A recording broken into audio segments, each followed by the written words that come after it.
반갑습니다. 10월 3일 지코노미 타임즈 시작하겠습니다. 오늘은 휴일이어서 저희가 녹화본으로 전해드리고 있고, 언젠가 한번 꼭 정리하고 싶었던 이야기, 해리포터 같은 영화 보다 보면은 안 끝날 것 같은 기나긴 대하 드라마지만 어느 순간 시리즈의 끝이 다가오잖아요. 둔촌주공 이야기입니다. 왜 이 아파트가 재건축의 교보제라고 하는지 그 역사를 짚어보고 우리가 교훈을 한번 얻는 시간 마련했고요.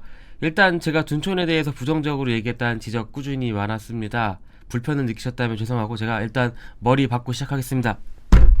둔촌주공 올림픽파크 포레온이 재건축 이후에 12,000가구급으로 재탄생되면서 단군 이래 최대 규모의 건축 사업이다, 재건축이다 라는 말들이 나오는데, 제 개인적으로는 제가 제일 먼저 쓴 말 같지만 어쨌든 재건축 전에는 4개 단지 5,930가구였습니다. 근데 종전의 규모로는 가락시형이 조금 더 컸어요. 가락시형이 6,600가구급이어서 조금 더 컸고, 종후에는 둔촌주공이 더 큰 규모로 태어났습니다. 가락시형은 6,600에서 한 9,800으로 바뀌었죠. 헬리오시티. 어쨌든 4개 단지가 나눠지지 않고 통합재건축 안에 있는 상가까지 끼어서 간 케이스고요. 상가들도 같이 진행하는 게 이제 나중에는 분쟁의 씨앗이 좀 된 부분이 있는데, 그 안에 월드스포피아라는 그 수영장이 하나 있었습니다. 요 사업체가 정비구역 안에 편입되는 걸 이제 문제를 삼아가지고 소송이 계속 갔어요. 사업 거의 출발 때쯤부터 소송이 쭉 가서 이게 2014년이 돼서야 둔촌 조합이 이기는 걸로 끝이 났습니다. 어쨌든 시작 때부터 그 부지 편입에 대한 갈등이 좀 있었고, 또 한 가지 우리가 지금은 좀 잘 기억을 못하는데, 둔촌이 지금 용적률이 최종적으로 274%를 받아가지고 짓고 있습니다. 올림픽파크 포레온이요.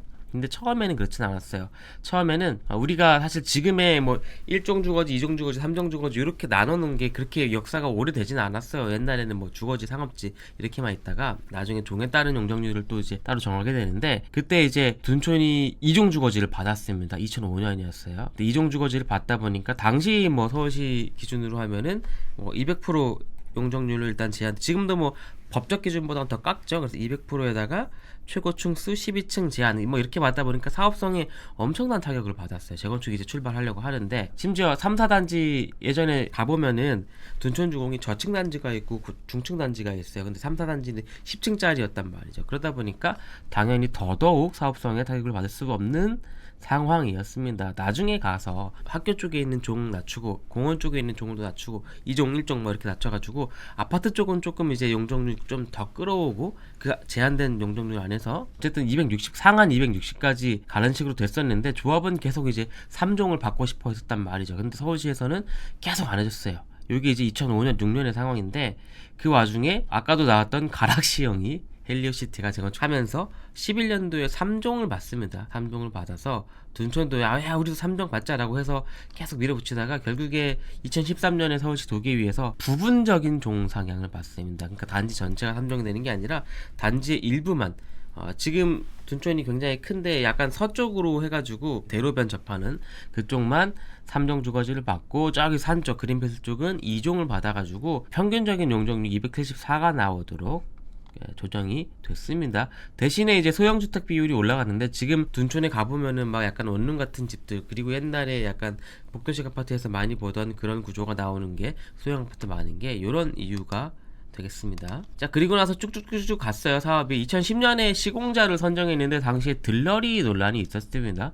시공자 선정에서의 들러리라 그러면 단독 응찰을 하게 되면은 유찰이 되니까 그 유찰을 막기 위해서 다른 한쪽에서 이제 경쟁을 해주는 거, 가짜 경쟁을 해주는 거 우리가 들러리라고 하잖아요. 근데 이게 되게 복합적으로 진행이 됐는데, 일단은 시공자 선정 방식이 지명 경쟁 입찰이었습니다. 그러니까 우리가 자 입찰합니다, 줄 서세요 라고 해서 그냥 쭈루룩 오는 게 아니고, 지명 경쟁, 우리가 너 우리 단지 입찰해 라고 해가지고 그 지명을 받은 업체들만 입찰할 수 있어요. 지명 설계 공모 같은 것들도 있죠. 지금 노드섬도 마찬가지인데, 누구 지명을 해가지고 그 지명을 받은 사람들만 설계 공모에 참여할 수 있는 그런 형태들이 있습니다. 어쨌든 34개의 건설사를 조합해서 당시 지명을 했는데, 그 34개 회사 중에 삼성, GS, 지금의 DL, 그러니까 대림이죠, 옛날 요 회사들이 빠집니다. 기라성 같은 회사들이 빠지고 나머지 회사들이 지명됐는데, 그 중에서 우리가 좀 이름을 익히 알만한 큰 회사들은 현대랑 다 컨소로 같이 들어갔어요. 현대, 현산, 롯데, 대우 이렇게가 한 편이 됐고, 나머지 이제 컨소가 2개가 더 있었는데, 한양 컨소, 그리고 금호컨소 이렇게 해가지고 1대1대1로 붙습니다. 근데 요 1대1대1의 체급 자체도 엄청 차이가 났는데, 여기 보면 뭐 이제 경남기업 뭐 이런 회사들, 당시 워크아웃을 진행하고 있는 회사들도 막 들어가 있어서 논란이 좀 됐죠. 그래서 나머지 컨소들이 사실은 현대컨소의 그 유차를 막기 위해서 그냥 서주는 거 아니냐, 그런 얘기들이 당시도 이제 나왔었고요. 뭐 삼성을 비롯해서 이제 지명되지 않은 회사들, 특정 회사들을 지명하지 않은 게 어느 쪽에 주기 위해서 그런 거 아니냐 해서 조합과 시공단의 짬짬이 의혹이 사업 진행되는 동안 계속 이어집니다. 이때부터 출발을 해가지고요. 현대컨소에서 득표율 90%를 넘게 기록하면서 둔촌 사업을 따냈고요. 당시에 이제 무상 지분율을 164% 제한했는데 나중에는 이게 150%로 조정이 됩니다. 무상 지분율이라는 거는요, 내 집의 지분이 요만큼인데 그거를 이만큼으로 더 봐줄게, 지분을 더 줄게 라는 개념입니다. 예를 들어서 뭐 우리 집이 지금 100제곱미터짜리 아파트예요. 근데 무상 지분율이 150%면 여기 곱하기 150% 해가지고 1.5배 해가지고 내 집이 150제곱미터짜리 집이 되는 겁니다. 그러니까 예를 들면 이렇게 된다는 거야. 나는 이렇게 해서 집이 50제곱미터 뻥튀기 되는데 1.5배 뻥튀기 되는데 추가 분담금이 한 푼도 안 들어요. 너무너무 좋겠죠. 근데 이 지분제라는 게 어떤 개념이냐면은, 물론 이제 지분제도 확정지분제, 변동지분제 여러 가지가 있지만, 그 확정지분제 기준을 말씀드리면은 시공자가 당신들의 지분을 이만큼 높여줄게요, 무상지분을 그만큼 줄게요 라고 하는 대신에 사업에 대한 이득도 좀 가져가는 형태예요. 물론 이제 사업의 손실을 보면 손실도 이제 시공자가 좀 본 거고, 어쨌든 사업에서 이득이 나지 않습니까? 그 개발 이익을 시공자가 좀 가져가는 형태입니다. 대신에 거기서 발생하는 공사비가 변동되는 거, 이런 것들을 당연히 다 시공자가 좀 짊어지는 형태입니다. 그러니까 지금하고는 좀 다르죠. 지금은 사실 지분제 많이 안 해요. 지금은 거의 우리가 이제 도급제로 갑니다. 도급제는 뭡니까? 조합이 사업을 시행해요. 조합이 이득이 나는 것도 이득을 보고 손실이 나는 것도 조합의 손실을 봅니다. 대신에 이득이 많이 나면 우리가 남는 거고, 손실을 보면은 돈을 좀 더 내는 거고, 여튼 시공자와 조합의 관계는, 도급제에서 시공자와 조합의 관계는 조합이 돈을 주고 시공자, 건설사는 돈을 받은 만큼만 그냥 공사를 해주면 되는 건데, 이 지분제에서는 사실상 사업에 참여하는 거나 마찬가지죠. 이 이권에 개입하는 거나 마찬가지죠. 그래서 옛날에는 우리가 지분제를 좀 많이 했습니다. 근데 지금은 거의 도급제로 가고 있고요. 당시 어쨌든 확정지분제 150%로 출발을 했던 사업입니다. 참고로 이 사진은 이제 2017년 봄에 제가 이제 둔촌 이주 한참 시작할 땐가 그때 가서 이제 찍어왔던 사진이에요. 아까 전에 둔촌에 이제 중층 단지들이 있다 그랬잖아요. 그때 중층에 올라가서 저층 단지 1단지 쪽을 좀 찍은 겁니다. 보면은 아파트 높이만큼 나무가 자랐죠. 이게 사실은 이제 오래된 단지들의 특징인데, 그만큼 더 이 아파트가 얼마나 높일 수 있냐, 지금의 올림픽파크 포리온 지어진 걸 상상해 보면 이만큼이 더 이제 올라간다는 소리잖아요. 근데 얼마나 더 올릴 수 있느냐, 그게 결국 용적률이고, 그래서 앞에서 조합이 굉장히 3종 동상향의 목을 맸던 거죠.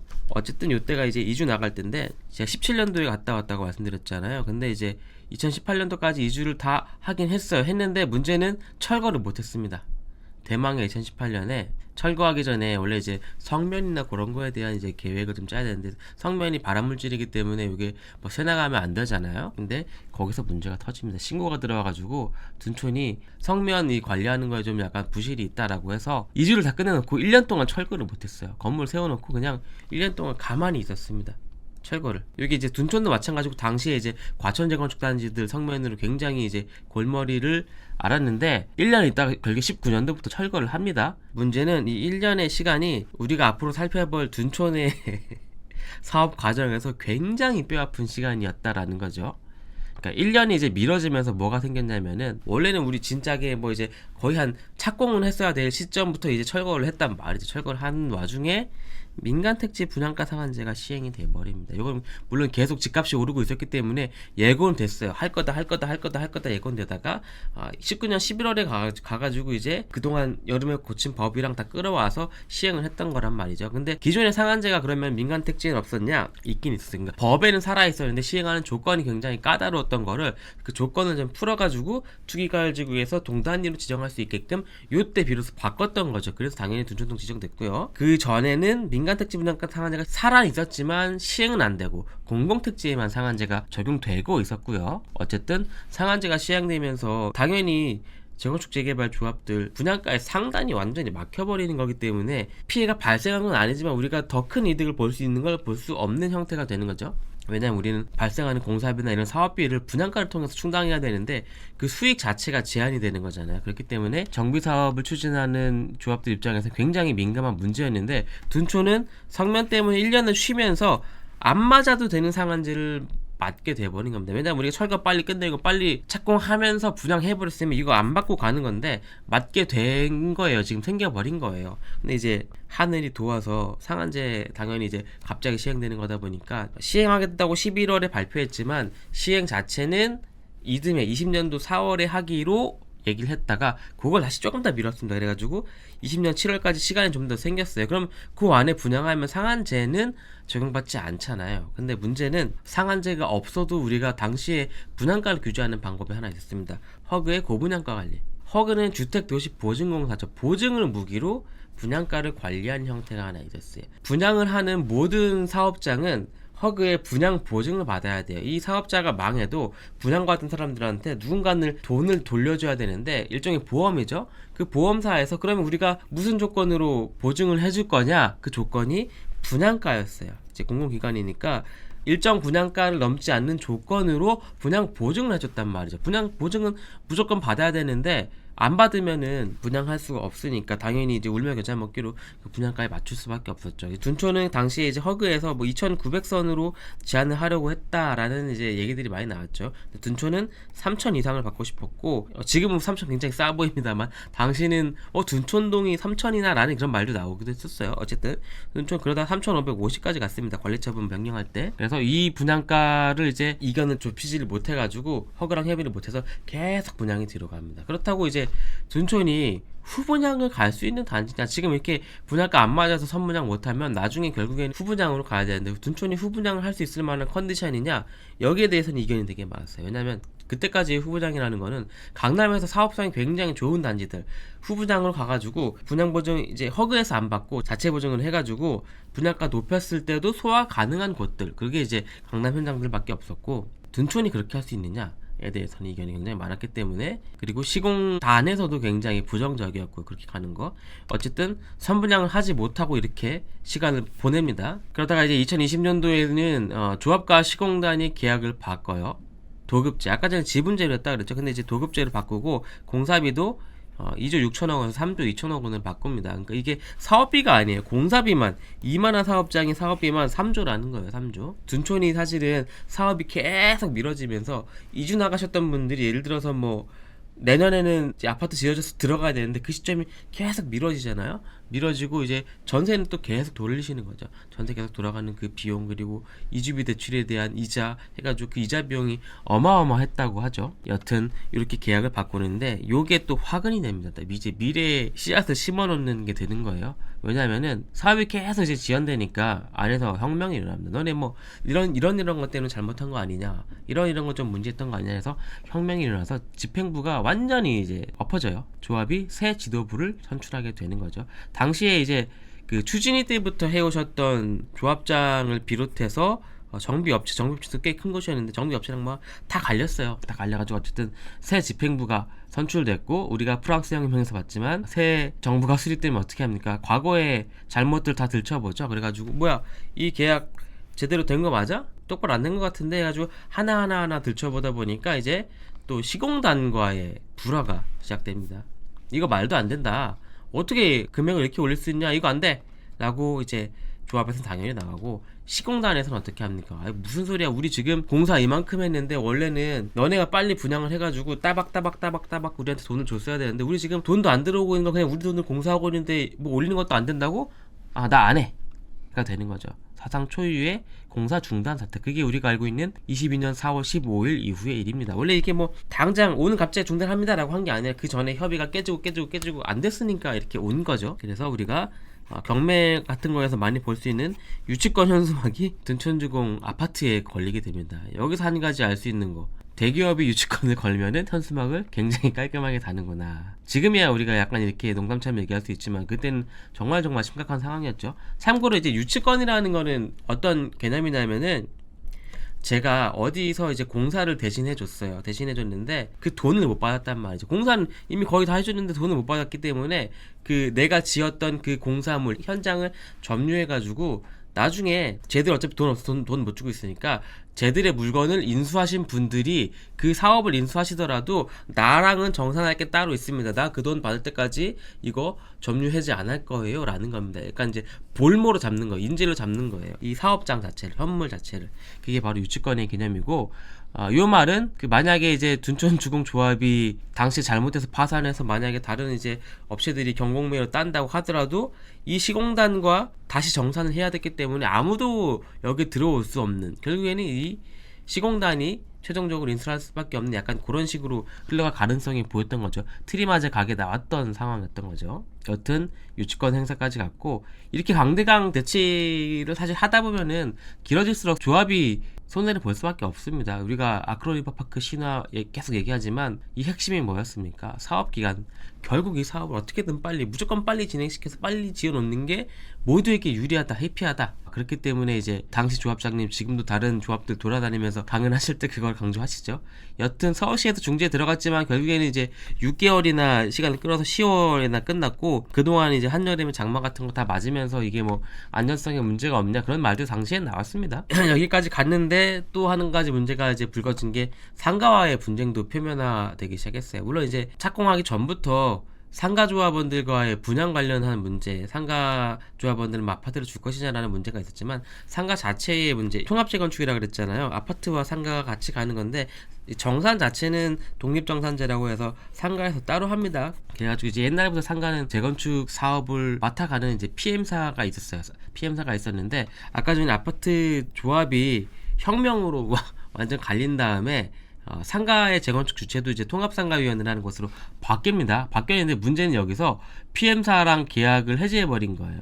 그러니까 이제 PM사는 우리 지금 그동안 들어간 돈이 얼마고 해가지고 가처분 신청을 내죠. 근데 여기가 또 그럼 상가 너네가 알아서 했길래 우린 그동안 공사할게 라고 갈 수 있느냐? 그렇지 않은 게, 상가동 위에 지어지는 아파트들이 몇 동이 있었어요 당시에. 그래가지고 이게 해결이 안 되면 아파트를 지을 수 없는 상황이었기 때문에 공사 중단해가지고 10월에 이제 끝나고 풀고 이제 공사 재개하려고 하는데, 시공단에서 너네 저거 해결 안 하면 우리 공사 안 할 거야 라고 나오기 때문에 조합에서 이제 또 부랴부랴 요거를 이제 봉합을 했죠. 그래서 상가 관련한 총회 안건들을 다 취소를 하고 PM사를 결국 다시 이제 복권을 시켰습니다. 복권을 시켜가지고 이 PM사가 돌아왔어요. 그러니까 되게 상황이 묘해진 거예요. 상가 재건축 사업의 주체는 바뀌었는데 그들이 해지시킨 PM사가 돌아온, 약간 이런 상황이 돼가지고 지금 아직도 요 문제에 대한 불씨가 조금은 남아 있는 걸로 알고 있습니다. 그래서 어쨌든 지금도 뭐 가처분 신청이나 이런 거 계속 좀 들어오고 있고, 상가에서 둔촌주공 전체의 공사를 좀 중단시키게 된 상황이 있었고, 그래서 아파트 조합이 상가 PM사의 권리를 되찾아주는 되게 귀한 상황이 벌어졌던 것입니다. 그래서 그러면서 이제 봉합하고 공사를 계속 속개하면서 사업이 제대로 굴러가나 했더니 또 이제 강원랜드 사태를 비롯해서 부동산 시장에 환기율이 찾아옵니다. 그게 이제 22년 말이었죠. 22년 말부터 우리가 23년까지 엄청난 하락장을 겪었고, 그 와중에 이제 둔촌은 PF를 막냐 못 막느냐 그 문제가 터졌을 때 가까스로 막으면서 어쨌든 사업을 끌어갔습니다. 그래서 당시에 또 둔촌이 공사까지 일했는데 PF 문제까지 터지면서 정말 불운하다라는 이제 약간 동정어리 시선을 받기 시작했고요. 어찌저찌 연말이 돼가지고 이제 일반 분양에 들어갔습니다. 일반 분양 나가는데 아까 말씀드렸지만 부동산 시장 상황이 굉장히 역대 가장 안 좋을 때 이제 순인의 청약을 받았어요. 특공부터 해가지고. 그래서 미달이 발생했습니다. 여기 보면은 뭐 5가구 모집에 청약통장 66개 들어오면은 미달 아니지 않나요? 라고 말씀하시겠지만, 예비 당첨제를 5배수를 뽑아야 되기 때문에 5배수가 안 뽑히면 이제 또 당해가 아니라 기타 지역도 받고, 이것도 안 되면 2순위로 가고 하잖아요. 둔촌이 2순위까지 가졌습니다. 서울에서 아파트 순위에 청약하는데 2순위까지 가는 게 당시에 굉장히 오랜만이었죠. 그래가지고 이게 청약시장 분위기가 이렇게 안 좋구나 라는 걸 극단적으로 말해줬던 사례이고, 당시에 뭐 그럼에도 마찬가지고 저희도 둔촌주공에 대해서 이거 받아야 되냐 말아야 되냐 라는 영상을 올렸는데 대부분 이제 부정적으로 보셔서 아직도 악플이 달리고 있다는, 죄송합니다.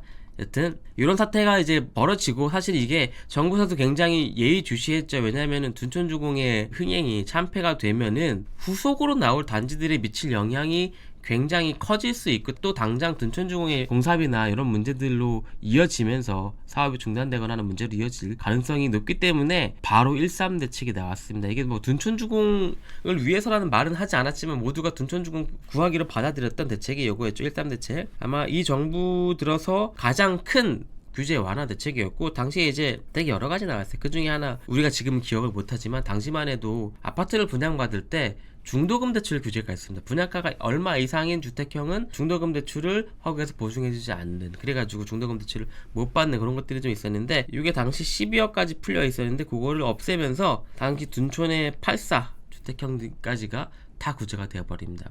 분양 받아도 일단은 중도금 대출을 받을 수 있는, 일단은 받을 수 있는, 나중에 잔금은 뭐 알아서 해결하시고요, 중도금까지는 해줍니다가 된 거죠. 그리고 나서 또 뭐가 나옵니까? 전매 제한, 분양권 전매 제한이 이제 기준이 확 바뀌면서 서울 같은 경우 대부분 1년이 되는 형태로 바뀌었고, 또 한 가지가 거주 의무, 주택법에 따른 거주 의무를 당시에는 이제 풀어주는 걸로 발표를 했습니다. 어쨌든 이제 법 개정이 좀 나중에 이뤄지긴 했지만 어쨌든 그걸 풀어주겠다라는 발표가 됐었습니다. 그래가지고 순인의 청약에서 한 3,700가구 4.7대 1밖에 안 나왔었는데 무순인 청약, 3월에 하는 무순인 청약에서는 거의 200대 1이 나옵니다. 물론 이제 요 풀린 다음에 미계약 물량을 이제 줍줍하신 분들도 계시고 예당에서 가져가신 분들도 계시고 하는데 13 대책이 전기를 마련했죠. 둔촌주공의 전기, 그리고 부동산 시장의 전기를 마련했고 기사 회생하게 됩니다. 그러던 와중에 아까 전에 말씀드렸던 거주 의무 같은 경우에는 당시 야당에서 굉장히 크게 반대를 했었어요. 거주 의무 해제하는 거 말도 안 된다. 그래서 뭐 이게 법을 바꾸니 시행령으로 하니 막 싸우다가 결국에는 이제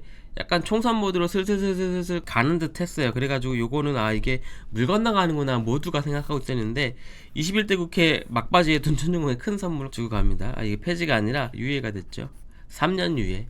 거주 의무 자체는 남아있지만 3년 동안은 일단은 전세 돌려도 되는 걸로 그렇게 좀 법이 수정이 됐고요. 거주 의무 관련한 문제까지 이제 없어지면서 둔촌주공이 굉장히 순항을 하는 걸로 보였지만 물론 이제 사업의 리스크 자체는 없어졌는데 크고 작은 문제들은 조금 남아 있었어요. 또 한 가지는 12,000가구나 들어오는 단지인데 학교 관련해서 신설하기엔 좀 부담스럽다라는 판단이 나옵니다. 인구 감소 시대이기 때문에 학교를 이제 막 짓지 못해요, 옛날만큼. 그래서 안에 있는 이제 중학교 부지를 서울시는 공공용지로 좀 바꾸자라고 했었는데 거기에 대해서 이제 또 조합을 비롯해서 수분양자분들이 굉장히 크게 반발했죠. 아니 우리 학교로 주려고 기부 체납했지 이건 뭐 공공용지로 쓰려고 기부 체납했냐, 이거는 뭐 재산권 침해다라는 문제가 나와가지고 그럼 결국에 학교로 활용하는데 옆에 있는 중학교를 옮길 것이냐 아니면 분교를 만들 것이냐 그거 가지고도 또 굉장히 싸웠었죠. 그래서 도시형 캠퍼스 분교를 짓는 걸로 결론이 지금 나는 것 같고요. 그러다가 이제 부동산 시장이 너무 회복이 돼가지고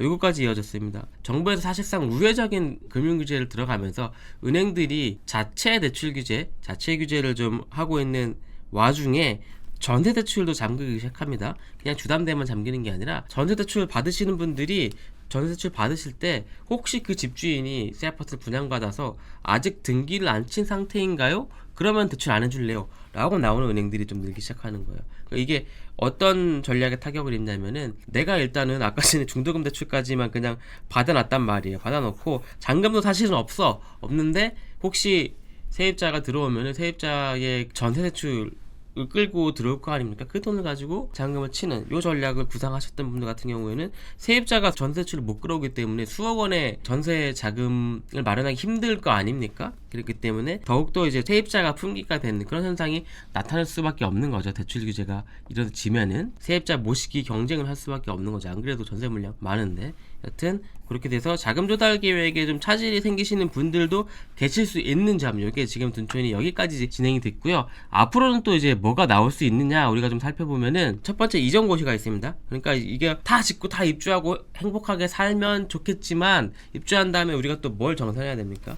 시작할 때 땅을 가지고 여기 이 구역이 어디까지고 뭐 누가 얼마를 내고 막 했잖아요. 관리처분 하면서도 나중에는 그 땅을 이제 다시 다 지분대로 나눠야 돼요. 나누면서 이 사업을 진행하면서 편입됐던 땅들 같은 거 다 정리해야 되는데 그걸 이제 이전고시라고 합니다. 이전고시를 끝나야 개별 집에 등기가 나와요. 등기가 안 나오면 어떻게 됩니까? 주택담보대출 같은 건 좀 어렵죠. 그렇기 때문에 이전고시 문제, 보통 요게 이제 재개발 재건축은 1년 이상 걸리는 경우가 허다합니다. 헬리오시티도 거의 한 2년 걸렸을 거예요. 그리고 제가 뭐 누차 말씀드리지만 공덕자의 8년째 지금 안 나고 있습니다. 이게 안 나는 것들은 되게 안 나요. 그렇기 때문에 큰 단지이기 때문에 더 어려울 수도 있다. 분쟁도 많았던 것이기 때문에 이전고시에 쟁점이 하나 남아있고, 두 번째는 추가 분담금입니다. 우리 지금 사업 지연이 굉장히 오래됐잖아요. 공사 중단부터 해가지고 뭐 상가랑 저기도 있었고요. 그렇기 때문에 2주 기간도 되게 길었어요. 또 심지어. 그렇기 때문에 추분이 얼마나 나올 것이냐, 요거는 사업 끝나고 정산을 해봐야 되는 문제죠. 상상 이상의 충격이 될 수도 있고, 그나마 우리가 비극인 것 같지만 둔촌이 딱 하나 피해간 게 뭐냐면은 관리처분계획인가를 2017년에 받았습니다. 이게 무슨 의미가 있냐면은 2018년 이후에 관리처분을 받은 단지들은 재건축 초과이익 환수제가 적용이 되죠. 근데 둔촌은 가까스로 그걸 피했어요. 18년도가 되기 전에 관리처분을 받아서 환수제는 자동으로 피해갔습니다. 만약 지금 이 상황에서 환수제까지 적용된다 그러면 완전 난리 나겠죠. 정말 비싼 계산서를 받을 수 있겠죠. 여튼 정산의 시간이 이제 올 텐데, 그때 다행히도 우리가 환수제는 피해갔다. 자, 오늘은 둔촌주공 관련해서 이제 총정리까지는 아니지만, 아직 사업이 끝나지 않았기 때문에 총정리까지는 아니지만 사업의 경과를 한번 쭉 살펴봤고요. 저희가 10월에 퀴즈쇼 하고 있는 거 아시죠? 그러면 올해 몇 주년일까요? 보기 중에 답이 보이는 분들은 고정 댓글에 있는 링크로 오셔서 참여해 주시면은 정답자분들 중에 추첨을 통해서 선물을 제가 보내드리겠습니다. 사실은 조금 더 구체적인 이야기를 다루고 싶었는데 시간이 너무 길어질 것 같고, 그게 1번이었고, 두 번째는 아직 이 사업이 마무리된 건 아니기 때문에 나중에 또 한번 다룰 수 있는 시간이 있을 것 같아서 오늘은 약간 굵직한 이야기들 위주로 소개를 드렸습니다. 저희는 다음 주 목요일 오전 11시에 다시 라이브로 찾아뵙고요. 오늘은 여기서 마치도록 하겠습니다. 그럼 이만 총총.